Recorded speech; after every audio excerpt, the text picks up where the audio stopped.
Please subscribe to 7 Media. Vijay గారితో ఇది shooting వస్తున్నారు, ఇంతే హైట్ ఉంటుంది, ఆ హైట్ ఎక్కుతున్నారు, పక్కన ఎవరో ఇలా చేయిస్తుంటే అని ఎక్కేశారు పైకి. నేనే గమ్మున ఎవరైనా అసిస్టెంట్ని తీసుకుని ఎక్కుతాను. పక్కన ఆయన అడిగారు ఏంటండి అని అడిగితే చేయిస్తున్నాడు వాడు, అలా అయితే నేను ఇండస్ట్రీలోనే ఉండరా ఆ స్థితి వస్తే అన్నాడు. అంత అంటే ఎంతైనా నేర్చుకోవచ్చండి మీ గురించి. థ్యాంక్ యూ రామ్, మీ నుంచి థ్యాంక్ యూ సార్. మీతో వర్క్ చేయడం నిజంగా చాలా హ్యాపీగా ఉంది. రామ్ శివ.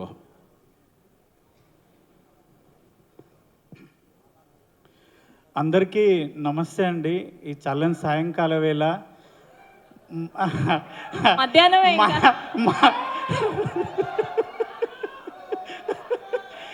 మనందరి సినిమా ఇరుముడి 6 ఏళ్ళ పాప నుంచి 60 ఏళ్ళ ముసలి వరకు ప్రతి ఒక్కరు థియేటర్కి పోయి చూస్తురన్న.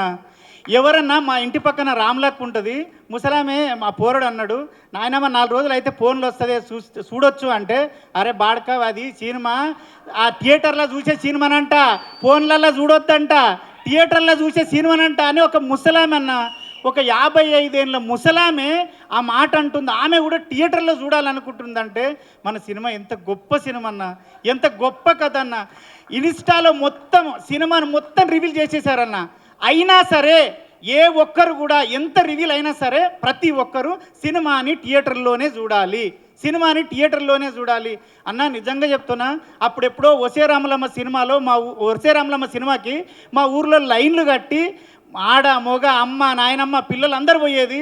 మొన్న చూసినన్న ఏ సినిమా అయినా షాద్నగర్లో ఒకటే థియేటర్లు వేస్తారు, 3 థియేటర్లో 4 రోజులు హౌస్ఫుల్ ఉంది. ఇప్పటికీ టికెట్లు లేవు. అందరు నాకు కాల్ చేస్తున్నారు, అరే నువ్వు చేయొచ్చు కదా, నువ్వు అరే నాయన అవి అట్లుండే అయ్యా అందులో బుక్ చేసుకోవాలని చెప్పుకుంటున్నా.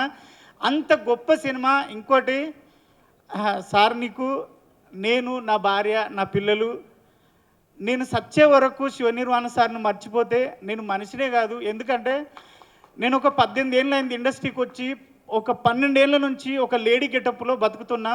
కొమరక్క అనే గెటప్లో, కొమరక్క అనేది లెజెండు, ఆమె తోపు, ఆమె నేను కాదు సార్, ఒక గెటప్ మాత్రమే.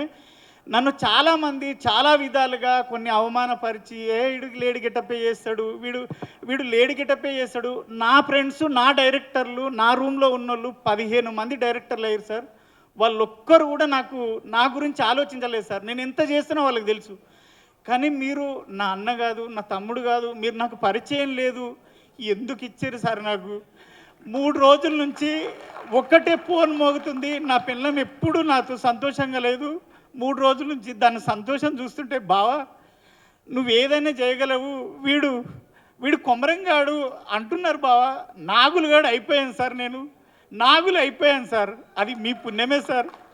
నిజంగా నా భార్య చెప్పమన్నా సార్, మీ పాదాలకు వందనం చేస్తున్నా సార్. ఎందుకంటే నన్ను వీడు ఏదైనా చేయగలడు అని నాకు ఉంది సార్. నాకు ఎవ్వరు ఇవ్వలేదు సార్ 18 ఏళ్ళల్లో. వీళ్ళు పరిచయమే లేదు సార్. రవి సార్ ఎవ్వరూ పరిచయం లేదు. నన్ను చూసి నా టాలెంట్ని చూసిండో ఏం చూసిండో దేవుడిలాగా నాకు అవకాశం ఇచ్చినావు, అదైతే ఒకటి సార్. ఇంకొకటి, నేను ఫైట్లు ఎప్పుడు చేయలేదు సార్. దసరాలో కూడా సాయి సార్తో చేశాను, ఫైట్ చేయలేదు. ఫస్ట్ డే నాది ప్రామిస్ సార్, నాది గే క్యారెక్టర్ అనుకున్నాను సార్. నన్ను ఒక లేడీ గెటప్ వేసేటోని పిలుస్తున్నాడు అంటే ఏదో గే క్యారెక్టర్ ఏదో అనుకున్నాను. కానీ వచ్చి సార్ నాకు రెడ్ షర్ట్ వేసి గెటప్ వేసి నువ్వు రవి సార్ గల్లబట్టి కొట్టాలంటే ప్యాక్ అయినాయి సార్. నా తోటి కాలే సార్, నిజం సార్, నా తోటి కాలే. అప్పుడు ఆడొక బూత్ మాట ఉంటుంది, సార్ అన్నాడు అనరా అన్నాడు. అమ్మ నీ కాలుమొక్త సార్, నేను అనలేను సార్ అన్న. అంటే ఏం కాదు అనరా అన్నాడు. సార్ మీరు వచ్చేటప్పటికే నేను చెమటలతో తడిచిపోయినా సార్. మీరు అనుకున్నారు ఆ స్ప్రే కొట్టారేమో అనుకున్నారు సార్. కానీ అప్పటికే నేను మిమ్మల్ని చూసి తడిచిపోయాను సార్ అప్పటికే. కానీ గల్లబట్టి కొట్టిన ట్రైలర్లో ఉంటుంది, సినిమా చూసిర్రు, అది సింగిల్ టేక్లో ఓకే అయింది, హ్యాపీ ఫీల్ అయినా. తర్వాత ఫైట్ జరుగుతుంది. నేను 42 సినిమాలు చేశాను సార్. ఏ హీరో కూడా నాకు ఇంత కంఫర్ట్ ఇవ్వలేదు సార్. మీరు ప్రతి దగ్గర ఏం చెప్తున్నారంటే, అరే చూసుకున్నావా ఓకేనా ఫైటు, ఓకేనా ఫైట్ సార్. నేను అంత అద్భుతంగా ఫైట్ చేయడం ఏంటి సార్? ఎన్ని ప్రొడక్షన్ హౌస్ల నుంచి నాకు ఫోన్లు వచ్చినాయి సార్. ఈ 3 డేస్లోనే ఒక 7 ప్రొడక్షన్ హౌస్ల నుంచి నాకు కాల్స్ వచ్చినాయి సార్. ఒరే నువ్వు నాగులుగాడేనా, ఇంత కుమరకంటే మేము నమ్ముతలేం రా నాయన, మతిపోతుందిరా నాయన అని. అదంతా మీరు ఇచ్చిన ఇదే సార్. ఆది కూడా సార్ మీ ఫైటరు ఆదినారాయణ మీ గురించి చెప్పి చాలా సపోర్ట్ చేసిండు. మీకు నిజంగా సార్ ఒక్కటైతే గ్యారంటీ చెప్తా, మన ఇండస్ట్రీలో కాదు ఎక్కడైనా 100 మంది హీరోలు ఉంటే 100 మందికి 100 రకాల ఫ్యాన్స్ ఉంటారు. కానీ ఆ 100 రకాల మంది ఫ్యాన్స్ 100 హీరోల ఫ్యాన్స్ ఒకే ఒక వ్యక్తిని ఇష్టపడే వ్యక్తి మన రవితేజ సార్. ఆయనకు సపరేట్ ఫ్యాన్స్ ఫాలోయింగ్ అంటూ లేదు, అందరు హీరోల ఫ్యాన్స్ కలిసి ఇష్టపడే మనిషి ఆ సారు. అంత మంచి సారు. మీరు ఇక్కడ నైట్లో ఫైట్ జరిగేటప్పుడు కూడా ప్రతిదీ అరే తాగుతుంది చూసుకో, సరేనా, నీకు కంఫర్టేనా అన్నాడు. ఆ ఫైట్లో అయితే కుక్కను కొట్టినట్టు కొట్టిరు సార్. ఆ రెడ్ షర్ట్ వేసుకున్నాడు శివసారికి చెప్పిన దెబ్బ తాకిందంటే ఎక్కడ వద్దంటాడు అని భయంతో వద్దు, నా లైఫ్లో ఫస్ట్ టైం వచ్చింది నిరూపించుకోవాలని సార్ తాకిందారా కొమరం అంటే లేదు సార్ ఎక్కడ అక్కడ వాసిపోతున్నాయి రైట్.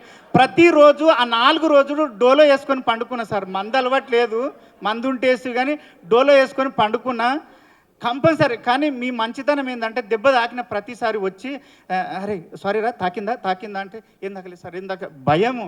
కానీ నా జీవితంలో మర్చిపోలేని క్యారెక్టరు, నేను బతుకున్నంతకాలం దీనివల్ల నేను బతుకుతా అని భరోసా ఇచ్చిన క్యారెక్టరు మీకు సాయన్న ఎక్కడున్నా గంటలు మీటింగ్ పెట్టి ఒక దగ్గర కూర్చొని మాట్లాడి మంచి చెడులు చెప్పే పెద్ద మనిషి అన్న. Thank you. వల్లి గారికి, మన కోడైరెక్టర్ సురేష్ అన్నకి, ప్రతి ఒక్కరికి 24 క్రాప్లో పనిచేసిన ప్రతి ఒక్కరికి, రియల్ సతీష్ మాస్టర్కి, డిఓపి సార్కి, ప్రతి ఒక్కరికి థ్యాంక్ యూ.